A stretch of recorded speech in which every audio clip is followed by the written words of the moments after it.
Hello, everyone. Welcome to Jamaica 411. Thank you so much for joining me today. I'm your host, Michelle Stern. My, oh my, oh my, oh my. How this passed us, I don't know. But I should tell you that I did glimpse it. It happens sometimes when I see something and it's like a glimpse, I should check it, and then, of course, it passed. But I knew something wasn't right. And of course, whenever that occurs, something will always jar me. Go look back at that thing that you thought was a little odd. And folks, have I got something to tell you today? A bombshell. My dears, something is very, very fishy about Mark Golding's statutory declarations. Now, let me tell you first up what is so strange. And I wonder very seriously what he told the Integrity Commission, because I should let you know, irrespective of how they treated the Auditor General, Pamela Monroe Ellis, I believe she's a very professional person. I have a lot of confidence in her and her integrity, that she would never allow anybody to flout the law. That is my opinion. And she reminds me of Paula Llewellyn. Yes, that's my opinion of Paula as well. Now, of course, the Auditor General's job is not as dangerous as the Director of Public Prosecution, but it is a very important job. She's an accountant.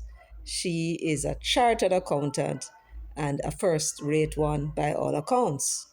So for something like this to slip her notice, I doubt it very much. So let me say right off the bat that they must have seen it, and they would have asked Mark Golding for an explanation, and he would have given them one clearly to their satisfaction for them to certify his declarations. But there is something, though, that may have escaped the notice, and we're going to be talking about that shortly. Now, what is it that I find fishy about Mark Golding's statutory declarations?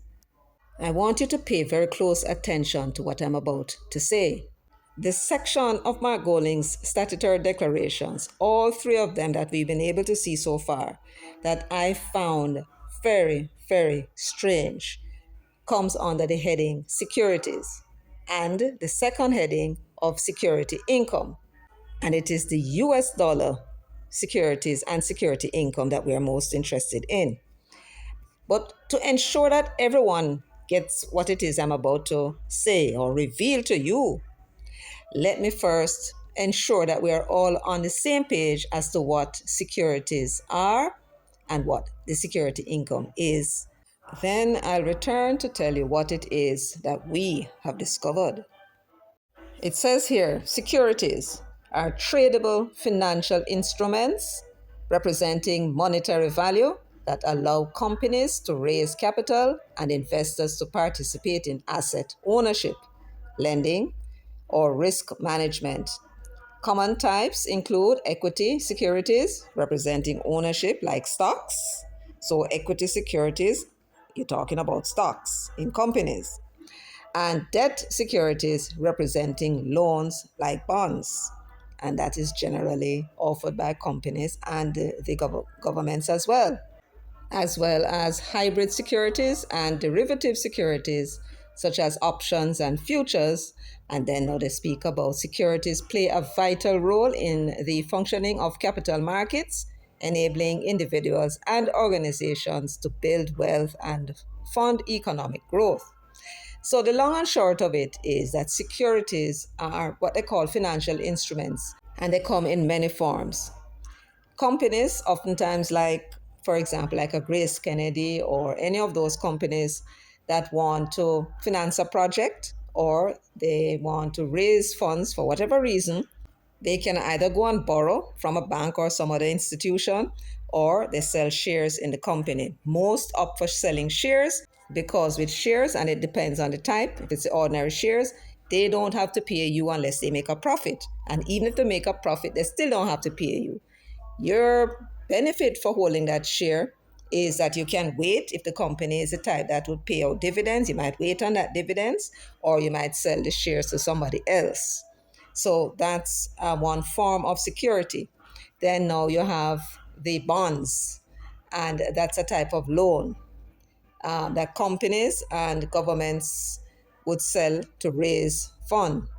Now you remember that NCB did some bond loans, and of course they got in some trouble where they apparently couldn't pay it back at the time when they said they would.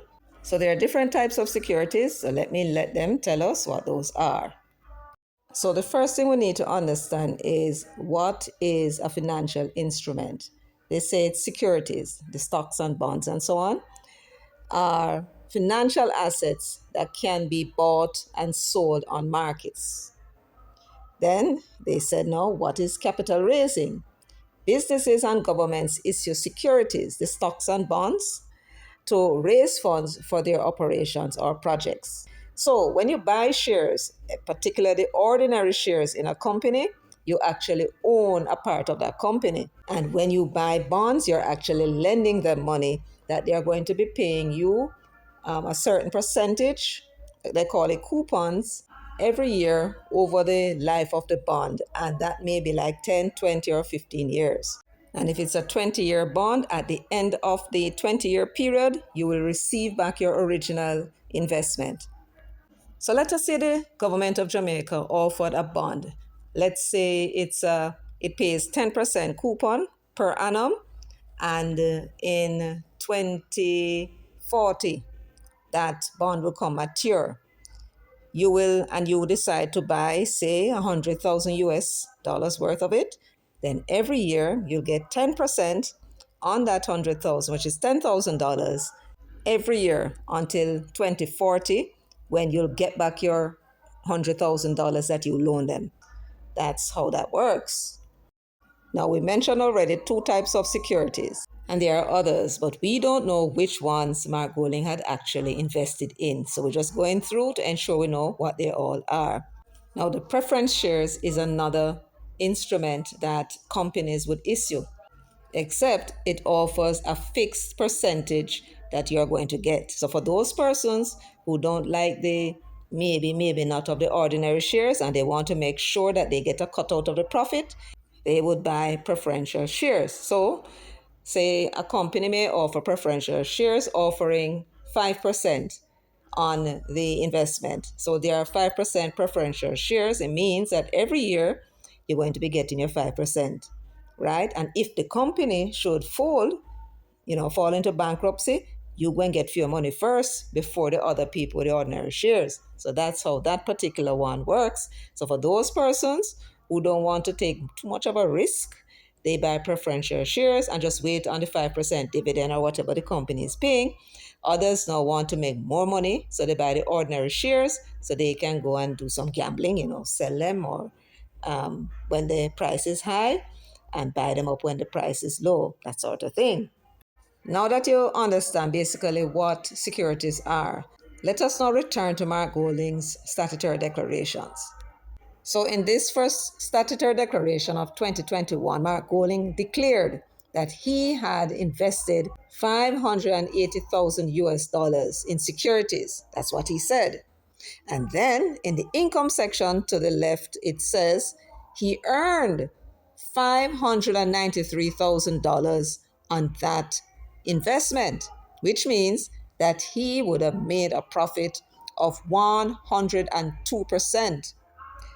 Now, we don't know what instruments he invested in, but this must be some hell of a high paying securities for him to get such a handsome return. It is unlikely that it will be dividend, and it is unlikely that he would have earned from selling those assets because, as you can see, what he has declared in the statutory declaration are the closing balance of his assets, his bank accounts, and everything else. Closing balance as at the 31st of December of 2021. So at the close, he had 580,000 securities. And at the close, he had made $593,000 on that investment. Now, That is highly suspicious that the 593,000 is representative of the 580,000 here. In other words, it must be that this 593,000 was income on securities far exceeding the 580,000 here. And I'll show you why. You're looking here now at his Jamaican dollar investments. He invested $62 million in securities. And what was his security income? $3 million, which is just 4.8% return on his investment. So he would have probably bought and sold shares and received dividends on shares that he held, like improved management, and it amounted to $3 million on the total investment of $62 million. You follow? Yes. So when you look now at the US dollar side, it is just incredulous what we are seeing. But this is not the only time that it happened. Look at what happened the next year. Now, let me tell you, this is not just the only thing that is strange. I need you to follow me to the end because I'm just showing the preliminary. When I show you the bombshell after this, you're going to see exactly what it is I'm talking about. So here we are in 2022, his next statutory declarations that was published, the summaries of it in an event. This time, his Jamaican assets, we're looking now at the Jamaican securities, and that increased from $62 million to $109 million. First thing I want to ask is this.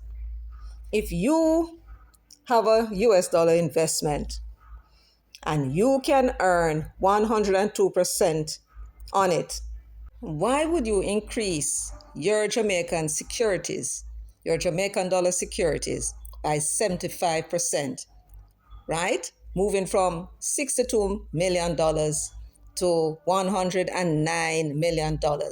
You're talking about a $47 million movement. Why would you do that when you could put your money in foreign exchange and invest it in whatever it was you invested in and earn 102% on it? That is something that we need to consider. But that's what he did in 2022.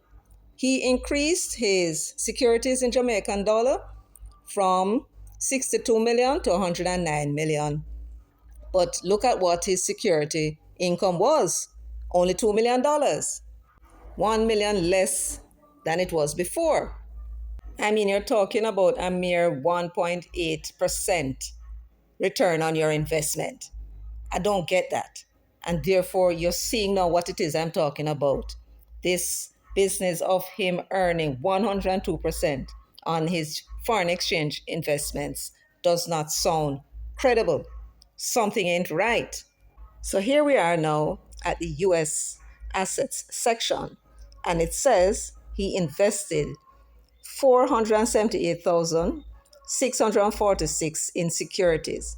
Now, this could be the very same securities that's fluctuating in value, right? But that's what it says here. And what did he earn as security income on this 478,000? $444,656. What kind of percentage is that now? You are talking about 92.8% return on his investment. This is US dollars we're talking about. And I want you to point out something to you as well. Because whereas the year before he had 580,000 in this investment, the investment actually fell to 478,000. That's a fall of 25%. Now, if you can make this kind of money, why would you increase your shares in Jamaican dollars instead of increasing it US dollars? Explain that to me. There is something not quite right about these figures. They are not suggesting that there's any rational thinking going on here. So this is his last declaration that he filed last year. And the closing balances as at the 31st of December 2023. Looking once again at his securities in Jamaican dollars, you can see last year, the year before, it was 109 million. Now it is 111 million, which meant that he again increased his Jamaican dollar holdings to 111 million. But how much did he earn in dividend or in selling or buying shares? $1,792,000. Again, this is even less than what he got before. So he's buying up more Jamaican shares but getting less in return. Now, at this rate, he would have earned 1.6% on the $111 million for that whole entire year. So he's moving from a situation when he had invested 62 million. He had earned 3 million, which was 4.8% on his investment. He then increased that Jamaican dollar investment in securities by 75.8%, right? And got only 2 million. He got a million less, which meant that his return on that investment was 1.8%. And then the following year, he increased the amount of investments in securities by 1.8% to 111 million. And he still got even less. Now, when you're doing investments, usually you put your money in whatever it is that is going to gain you the most. Some people would have argued that buying real estate, I mean, if you were to buy one real estate property, right, in Kingston, rent it out for, say, 3,000 or 3,500 US a month, he would certainly have been gaining far more return on his investment than what he's gaining now. That would be 5.8% return on his investment. And what is strange is that he keeps increasing the Jamaican dollar investment, getting less, and decreasing the US dollar investment, which was getting him far more. And let me show you what I'm talking about. So this now was his closing balance as at the 31st of December, 2023. Same statutory declaration. And as you can see, his securities investments at the time was 428,379 US dollars. That's what he declared. But then look at what he said his security income was. This is the income that he declared on that investment. 324,000 US dollars. Right? What kind of return is this we're talking about? 75.6% return on his investment. Now it's going down, but I mean, it's still a lot. You can invest 428,000 and get 324,000. Any one of us would do that any day, right? Again, what is he investing in that is capable of earning him this kind of incredible return on his investment? We are talking about 428,000. Again, the amount that was invested fell by around 50,000. So, in all, for the 3 years, 2021, 2022, and 2023, when you add up his income, he would have gotten 1,361,946 US dollars over those 3-year period on this investment, right? The investment price is going up and down. It's the same investment. And he would have earned $1.3 million US on the investment. Now, if you think that that is weird, let me show you something that is even weirder, if there's such a word. If not, we invented it today. The big question, where did this 1.3 million United States dollars go? Why do I ask the question? Because it is not reflecting in his statutory declarations. None of them. And we are going through it now with a fine-tooth comb.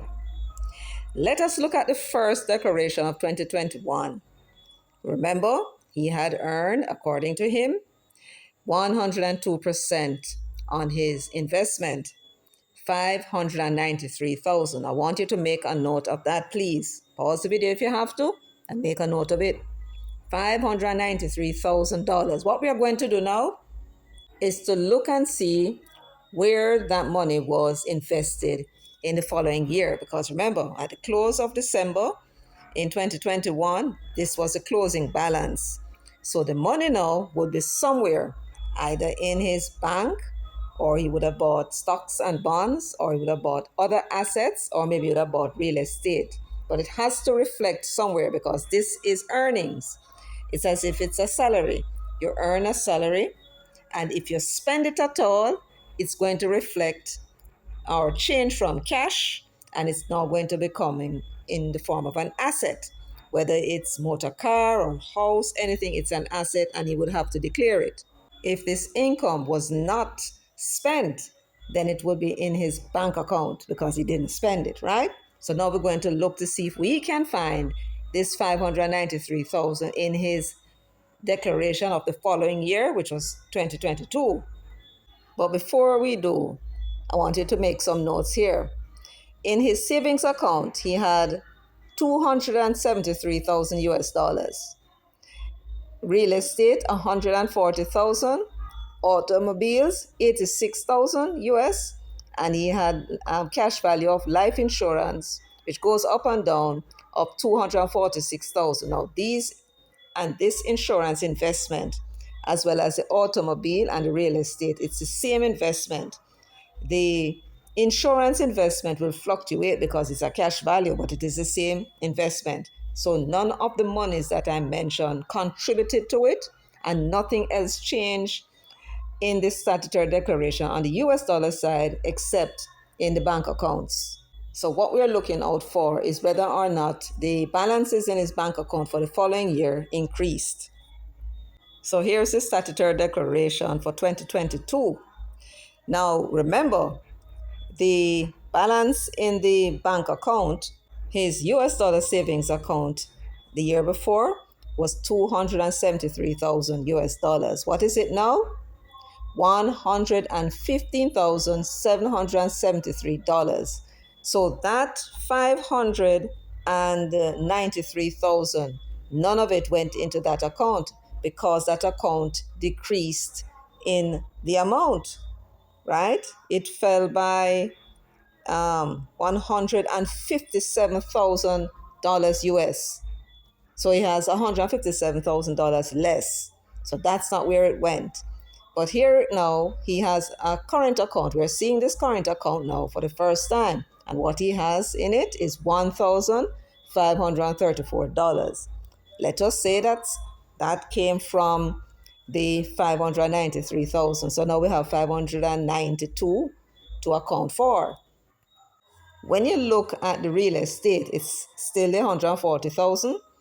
The motor vehicles, that number has not changed, 86,000. But the cash value of the insurance, which the $593,000 had nothing to do with because he had the insurance before he earned that income. So we are going to account for only $1,500 coming out of that $593,000 that he had earned in income.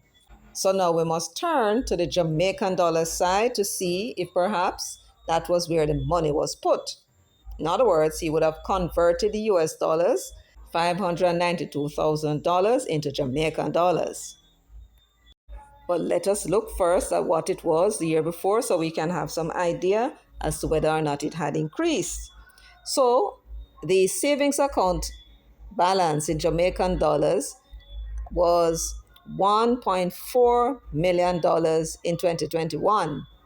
He had a current account, and the balance in that account was $287,000.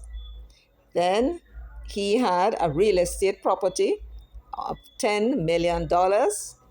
And then he had personal property of $1.15 million. No mortgages, but he had a business investment of $25 million. I do believe that was the investment in Rerum.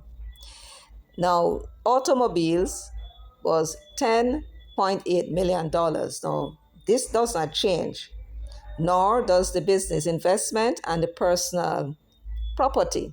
What will change from time to time would be the cash value of his life insurance. And remember, this was in place before he had earned the $593,000 US in income. So this was the situation in 2021. He declared a total asset in Jamaican dollar of $117 million. So here we are now in 2022. After he earned his 593,000, we're now looking to see where is 592. We have not found it in the foreign exchange section. It's not in his bank account there, and he bought no assets with it and declared it. So where is it? Must be here in the Jamaican dollar side. So the first thing we look at is the savings account. Remember, the savings account the year before had $1,488,000. What is it now? $10,965. So that has decreased. So no money went there. Matter of fact, his closing balance as at the 31st of December 2022 showed that he only had $10,965. That's not where the money went. What about his current account?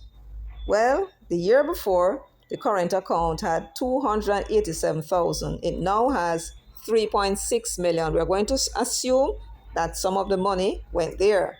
All right, so we're going to say we found $3.6 million. Now remember, the rate of exchange in 2021 was $151.62. We have converted that 592,000 US into Jamaican, which comes to $89.7 million. And we're doing so because we're assuming that that is where the money went. All right, great. So we found 3.6 million. We need now to find another 86 million. The next line item is the securities. And the year before it was 62 million. Now it's 109 million. It was increased by 47 million. So we found what he did with some of the money. When we deduct the 47 million from the 86 million we had before, we now have $38.9 million to find. The next line item at 4 is a real estate property. The year before, he had a real estate property valued at $10 million. This year it's zero because he sold it for $56 million, which showed up on the income side. So that is no longer there. And he has no real estate property that he had purchased, so that's not where the $38 million went. Now, for the first time, we're seeing that he had receivables of $7.5 million. He loaned money out, $7.5 million. So we're going to give him the benefit of the doubt and said that it is some of the money that he had loaned out. That now leaves us $31.4 million to find. After that, we see that he had business investments of $25 million, just like the year before, and the same amount of cars that he had.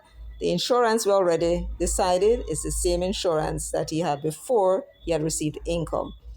When you look at the total assets, it's $163 million, which meant that his assets increased by $46 million over the previous year, where he had only $117 million.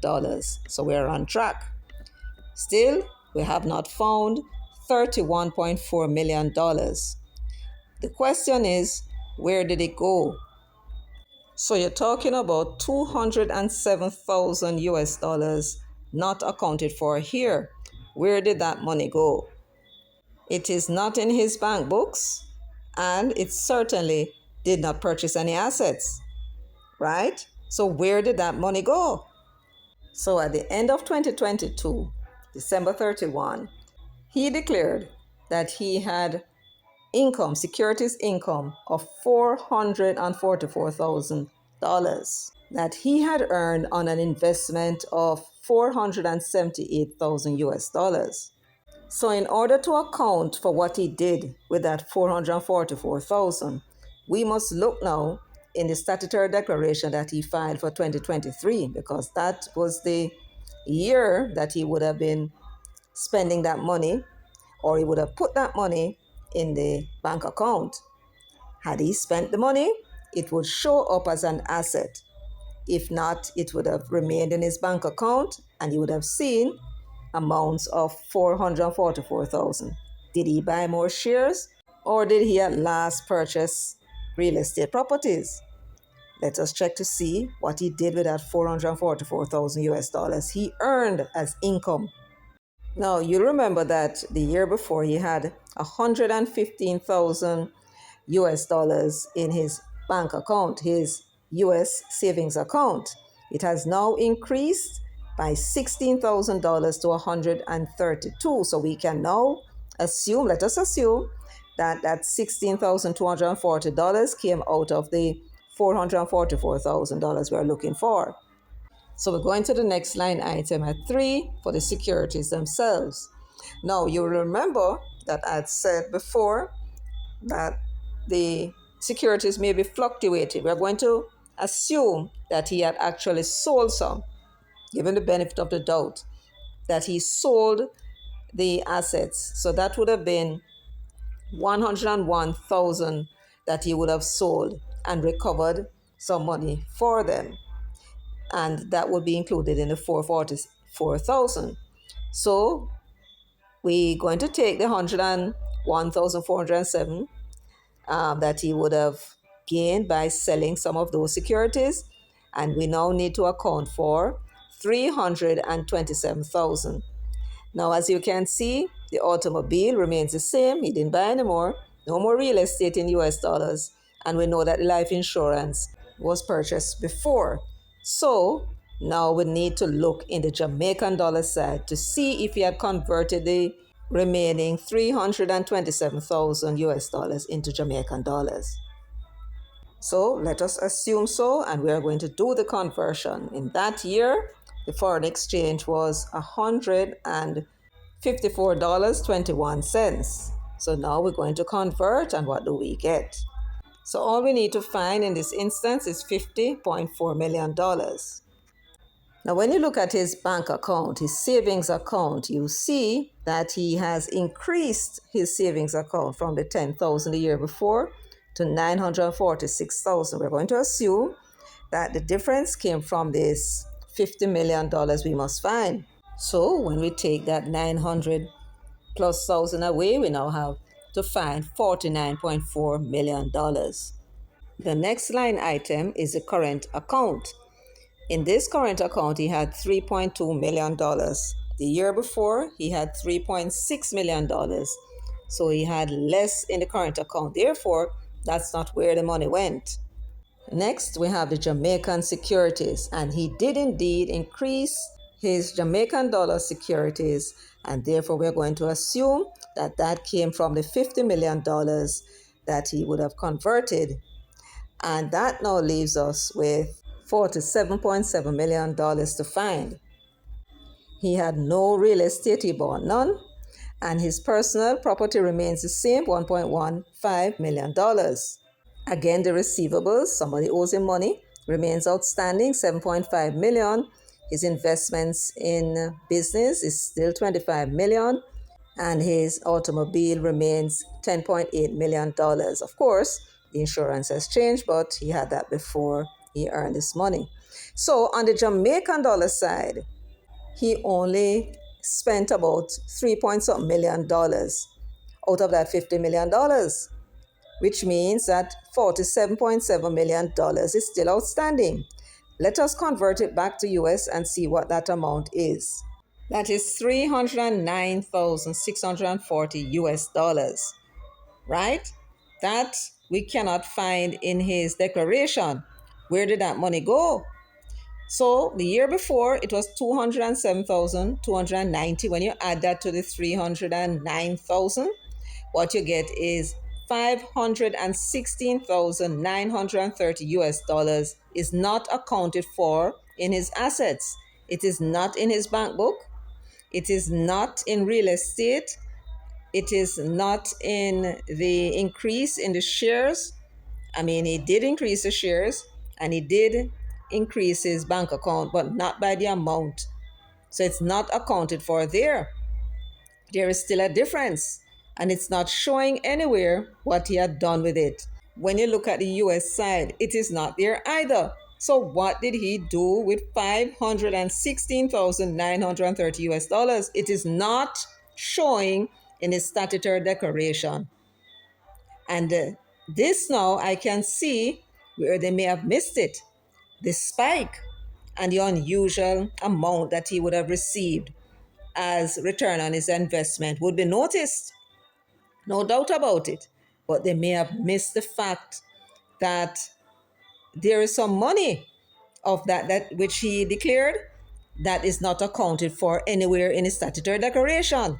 So where did that money go? So when you add the 593,000 securities income to the 444,000 securities income, that total a little over 1 million US dollars. And of that amount, 516,000 cannot be found in his statutory declaration.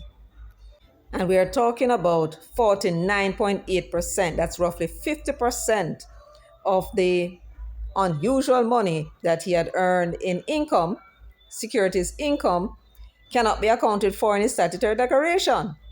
So now we are left to reconcile this difference. And to do so, naturally, we're going to be speculating as to what could have happened to this money. First thing is that this money could not have been a partnership between him and anybody else. Had it been a partnership, he would have only declared his portion because that is what the law requires. He is to declare all of his income, full stop. And that would have been his income. So if he was in business, let's say with himself and one of his children, or maybe his wife or somebody else, and they were shareholders and earned $593,000, they would be entitled to a portion depending on how much shares they own, in which case he would not include that into his statutory declaration because that is not his income. So therefore, we rule out the idea that he may have had a partnership and that is why some of the money is missing. He would have given that money now to his partner. No, that's out of the question. The next explanation for why the money is not reflected here is that the money was given away. But to give away almost 50% of what it is that you earn is an extraordinary thing for a man who is very stingy. What is more, this money would have gone into the bank account. I doubt that he would have had 593,000 US dollars under his mattress. And if he did, he would not have to declare. So it would have gone into his bank account. So this is what would have happened. Money is in his bank account, and he declared it on his statutory declaration that these are securities income. He would have had to have evidence to show the Integrity Commission that these were indeed income from his securities that he would have invested. We don't know what the Dickens him could have invested that in to get them kind of return, but he would have shown the Integrity Commission that he had received these return. Now, what is very important to find out is the companies that he would have invested the money in the first place, and whether or not this is a public company or is it a private company. And let me tell you why. Because if it is a private company, then the private owners can determine how much money they are going to pay out to whoever. So let us say he went and invested 500 and what was it, 80,000 in a private company. They decided to pay him 593,000, right? Which is 102%. Don't know why they would have done that, but let's say that that was what happened. That money went into his bank account. Having gone into his bank account and he had to account for it, he could now show them that this is a private company I invested in, and here are the documents that they paid me 593,000. And he would have had to show them why. So there must be some evidence, either shares or some contract he had with them for them to pay him this extraordinary amount of money. They would have had no option but to accept it. And then something strange happened. When the money finally got into his bank account and he declared it, He screeched the money out. 50% of the money was screeched out. Why would he have done that? And where did it go? Are you understanding me? So there's a private company invested in. He got a bag of money, went through his account, and then a portion of it left and went somewhere, and it's not accounted for. Where did it go? Who did it go to? Did it go into Tajibe? That is now, according to him, in the control of his children. And if the money was put into Tajibe, why would he have done so? He's no longer the owner of those shares. So why would he be putting so much money into Tajibe when he could have left it into his accounts because it's his money? So the Integrity Commission should ask him where this money went. Let him show you where the money went. If it went to Tajibe, ask him why. If you do not have beneficial interest, why would you be putting money into Tajibe? Would be a clue that he still controls Tajibe. He simply had the shares transferred to the children because he does not want the rest of us to know what he has. Now we are hearing, and this is what we heard, we're not saying it is true. We have not yet been able to prove it, that he has 27 properties, real estate properties, not in Jamaica, I don't believe, right? It is said that it's in England. I have not yet found that evidence, right? If it's there, it is under trust or it is tied up in somebody else's name or something, but we have not found them. But whatever the reason is, right? That's one place he could have sent the money. If the money went anywhere else apart from Tajibe, the Integrity Commission needs to ask him, why did the money go where it went? A few money? That's what you told them. This is my income from my securities investment. So therefore, why are you giving away your money? 50% of it. Is this money laundering, Mark? I hear Bunting was talking about Andrew Holness dealing in money laundering. We don't see them that kind of transaction in Andrew Holness statutory declarations. We see this in Mark Golding's statutory declaration. Something fishy is going on and there needs to be investigation. He needs to properly account for why is it that and how is it that he's getting such a high investment on his investments? And why is it that he's sending 50% of it somewhere else? Why would he do that? What arrangement does he have and who does he have that arrangement with? Something is not right and there needs to be a proper investigation into his affairs. You at the Integrity Commission, your commissioners and the directors, you met this one pass you. You didn't see it. Now that you hear about it, because I'm sure somebody is going to send this to you and you will hear about it. Are you going to do anything about it? We shall see. We shall see. Anyway, folks, that's the bombshell that I have for you today. What you think Mark Golding did with that money? 50% of what it was. And remember now, we haven't dealt with the 324,000 yet. That is what we will find out, what he did with that money in the next statutory declaration. Isn't this extraordinary? Folks, thank you always for joining me. I do appreciate your time that you spend listening to this video and your comments. I blush all the time. You're so very kind with your praises. I want to thank you very much. If you enjoy this video or you find it informative and it opened your eyes to some things, please go ahead and give the video a thumbs up as well as share. Until next time, take very good care of yourselves and walk good.